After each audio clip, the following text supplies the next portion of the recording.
자, 3월 4일 금요일 누가복음 18장 31절에서 43절 말씀. 자, 오늘 제목은 이해를 넘어 믿음으로 나아갈 때 감추인 것이 보인다라는 제목입니다. 이제 예수님은 예루살렘에 가까이 이르셨을 때 당신의 죽음을 세 번째로 예고하셨습니다. 하지만 제자들은 그 순한 예고를 이해하지 못하죠. 누가복음 18장 34절 읽겠습니다. 그런데 제자들은 이 말씀을 조금도 깨닫지 못하였다. 이 말씀은 그들에게 그 뜻이 감춰져 있어서 그들은 말씀하신 것을 알지 못하였다. 하지만 여리고의 거짓맹이는 예수님 메시아인 것을 믿었습니다. 믿음이 기적을 만들고 기적은 찬양을 불러일으키기 시작을 합니다.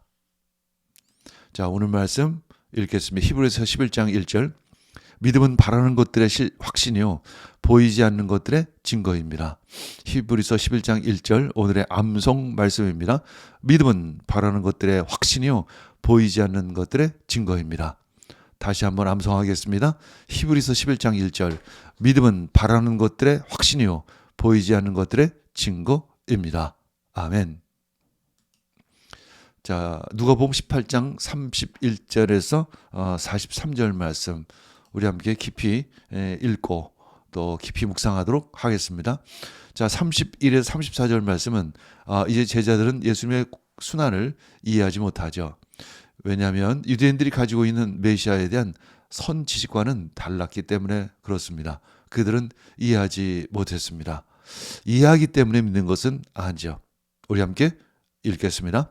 예수께서 12 제자를 곁에 불러놓으시고 그들에게 말씀하셨다. 보라, 우리는 예루살렘으로 올라가고 있다. 인자를 두고 예언자들이 기록한 모든 일이 이루어질 것이다. 인자가 이방 사람들에게 넘어가고 조롱을 받고 모욕을 당하고 침뱉음을 당할 것이다. 그들은 채찍질 한 뒤에 그를 죽일 것이다. 그러나 그는 사흘째 되는 날에 살아날 것이다. 그런데 제자들은 이 말씀을 조금도 깨닫지 못하였다. 이 말씀은 그들에게 그 뜻이 감춰져 있어서 그들은 말씀하신 것을 알지 못하였다. 자, 35에서 39절은 이제 여리고에 있는 맹인 거지죠. 그는 필사적으로 예수님께 구합니다.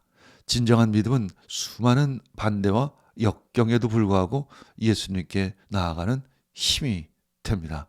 읽겠습니다. 예수께서 여리고에 가까이 이르셨을 때 일어난 일이다. 어떤 눈먼 사람이 길가에 앉아서 구걸을 하고 있다가 무리가 지나가는 소리를 듣고서 무슨 일이 일어났느냐고 물어보았다. 사람들이 나사렛 예수가 지나가신다고 그에게 일러주었다. 그러자 그는 소리를 질렀다. 다윗의 자손 예수님, 나를 불쌍히 여겨 주십시오. 앞에 서서 가던 사람들이 조용히 하라고 그를 꾸짖었으나 그는 더욱더 크게 외쳤다. 다윗의 자손님, 나를 불쌍히 여겨 주십시오. 자, 40에서 43절 말씀은 바로 버릴 것이 많은 부자 청년과는 달리 버릴 것 없는 맹인은 주저없이 예수님을 따릅니다. 예수님은 그의 육의 눈만이 아니라 영혼의 구원을 약속하시죠. 자, 우리 함께 읽겠습니다. 예수께서 걸음을 멈추시고 그를 데려오라고 분부하셨다. 그가 가까이 오니 예수께서 그에게 물으셨다. 내가 네게 무엇을 해 주기를 바라느냐? 그가 대답하였다. 주님, 내가 볼 수 있게 해 주십시오. 예수께서 그에게 말씀하셨다. 눈을 떠라. 너의 믿음이 너를 구원하였다. 그러자 그는 곧 보게 되었고 하나님께 영광을 돌리면서 예수를 따라갔다. 사람들은 모두 이것을 보고서 하나님을 찬양하였다. 아멘. 자, 이해를 넘어 믿음으로 나아갈 때 감추인 것이 보입니다. 아멘. 이제 부자 청년은 가진 것이 참 많았습니다. 아는 것도 많았습니다. 부족한 것이 조금도 없었습니다.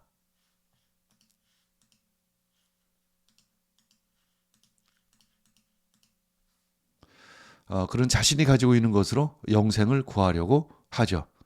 자신의 의, 나름대로 율법을 철저히 지킨다는 그 의로 영생을 구하려고 합니다. 이때 예수님은 딱 잘라 말씀하시죠. 네가 가진 것을 다 팔아 가난한 자에게 주고 나를 따르라. 그런 돈을 영생을 구하려는 자와 같았습니다. 영생을 돈으로 살 수 없죠. 도리어 그는 가진 것이 많았기 때문에 영생을 취할 수가 없었습니다. 예수님을 따를 수가 없었습니다. 왜냐하면 가진 것이 너무나도 많았기 때문에 그런 것이죠. 더구나 가진 것을 팔라는 예수님의 말씀을 이해할 수도 없었습니다. 그는 머리를 갸우뚱거리며 예수님을 따르기를 주저하죠. 반면 여리고성의 거지 맹인은 아무것도 가진 것이 없었습니다. 그는 예수님을 눈으로 보지 못하지만 메시아로 믿습니다. 그는 간절히 구합니다. 나를 불쌍히 여겨 주시옵소서. 예수를 메시아로 믿는 그 거지 맹인은 기적을 기대하죠. 그는 기적을 경험합니다. 이것은 이해를 넘어서는 어린아이와 같은 믿음입니다. 예수님은 곧 맹인에게 말씀하십니다. 보라, 너의 믿음이 너를 구원하였느니라. 이제 믿음이 실제가 되었습니다. 이 광경을 본 사람들이 모두 하나님을 찬양합니다. 히브리서 11장 1절 말씀, 믿음은 바라는 것들의 확신이요 보이지 않는 것들의 증거입니다. 아멘.